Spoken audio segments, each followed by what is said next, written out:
First of all, I would want to be fundamentally clear on the fact that the government has committed, and there's no turning back, that national reopening of schools will happen in January. Between now and January, the government is taking deliberate measures in improving our institutions for habitation once we resume schooling. And how is it doing it? One, the greatest hope we are relying on is that coronavirus will have been managed in the country by that time. That means the curve will have flattened, and the threat of new infections shall not be of concern to us. We will have handled that. However, because the government does not work on faith, it works on actions, we have a program that is called SEKIP. SEKIP is a World Bank funded program that is adding classrooms, laboratories, and ablution blocks in every school that has sufficient shortage. Many of our schools have sufficient shortage of classes even before Corona came. And they have been programmed to empower these schools by giving them classes. And you know also CDF is doing the same. Some county governments are also chipping in to help their own people. But because this is an ambit of national government, we will be building classes in 31 counties out of 47. 6.7 billion worth project. And it is starting in October. Actually, I think mid-September. Perhaps in 3 weeks from now, the government will be starting to put up classes because the tenders have been floated, evaluation committees have sat down, and they have concluded the process so that we add classes. The other thing the government is doing, out of 43,000 schools in Kenya, 30,000 had water, clean flowing water. 13 did not have. Since July, the government has been deliberate on connecting clean, safe, and drinkable water in every of these schools in Kenya. Same as we did to electricity. As you know, every school now, with an exception of less than 1%, has electricity. Even in the remotest of places, all the schools have electricity. The same has been done about water, and we will be finishing on that program by the end of November, so that every school will have water, like you see water flowing here. The other thing, and the final thing that the government is doing to ensure that these schools will be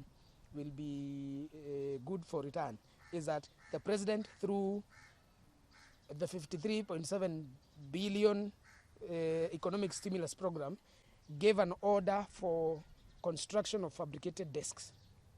250,000 fabricated desks in every county, 47 of them, so that now every county will have to make their own desks and deliver them to these schools, but funded by the national government. So fairly, we are doing the best. We can't do everything. Even America is now grounded and is the first country in the first world.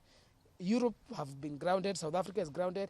Kenya has been touted as the best in responding to coronavirus on matters education, because we did not guess or gamble with the lives of our children. We closed schools.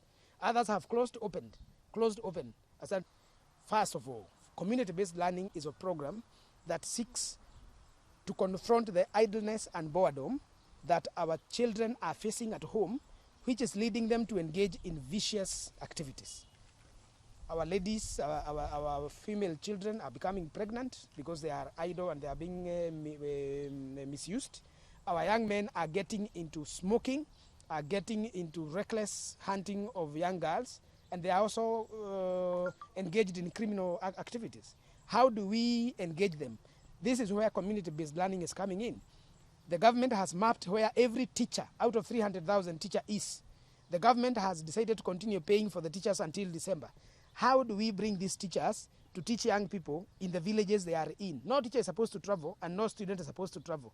Every teacher should bring together, through the protocols that have been developed by Teacher Service Commission in collaboration with the Ministry of Interior, Ministry of Health, Ministry of Education, and all the opinion leaders in every village, to bring together these students and impart life skills, impart critical thinking, impart creative thinking, and engage them in life issues for 4 hours every day until December.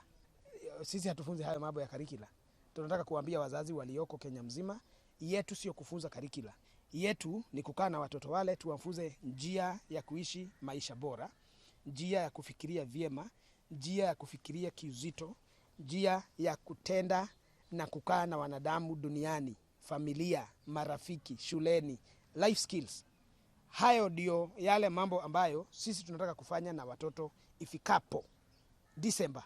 Wawe kwa masaa 8 kila siku. Mwalimu ambaye sisi tunaendelea kulipa kama serikali kuu wametumia wakati kuketi na watoto wa interact na wao. Every teacher ama kila mwalimu duniani ako na uwezo na amefunzwa the pedagogy of knowledge. Kila mwalimu amefunzwa kozi inaitwa pedagogy of knowledge. Unajua vile utafunza wanafunzi. Ukiingia darasani ukute hesabu ile unafunza hawaelewi. Kila mwalimu amefunzwa njia ya kuhakikisha wameelewa. Either utabadilisha hesabu uweke kitu kingine. Haya mambo ndio tutafanya kama walimu kwa wanafunzi wetu. Na ukifikiria vibaya ni shida yako. Mimi simo hapo. Mambo kama hayo. Na ninajua hapa Kilifi the government will be building classes. Hawa wasichana wadogo wasitiwe mimba na watoto. Wanacheza michezo ya paka na panya. Na unajua paka na panya, paka nikisema hivyo nasema paka na panya Always we are cracking down. Hiyo mtu wachie. Hiyo joto mingi sijui ni supu ya pweza. Tutaweka hiyo mchaga ndani ya huyo kijana. Tutashika hawa watu wana sababu ya mambo ambayo nimejionea hapa. Niko na shukrani sana kwa usimamizi wa shule, county and director. 150 million or whatever it is. Mkiniletea watoto wajae hapa nisikie hata wanasoma na shift, mimi nitatuma pesa. That money comes directly to you to distribute. Isipofika uwaambie nisikutuma. Mtawaambia waje hapa. Yule anaogopa hapa, mmwambie kuna ile ingine inaitwa Mombasa, inaitwa Kenya Coast, yes. Waende wajiandikisha pale, natuma 30,000 kwa kila mtoto. Aende asome kutoka China.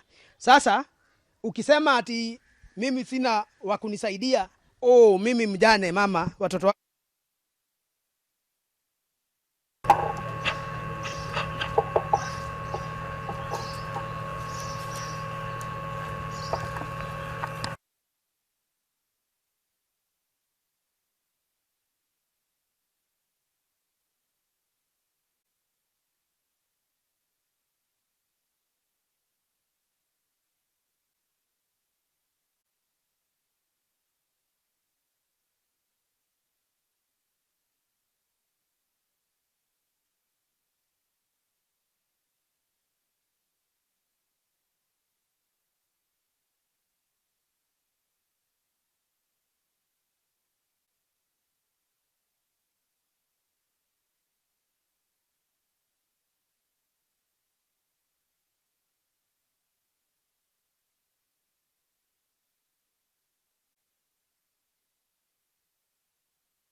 kwa hivyo nataka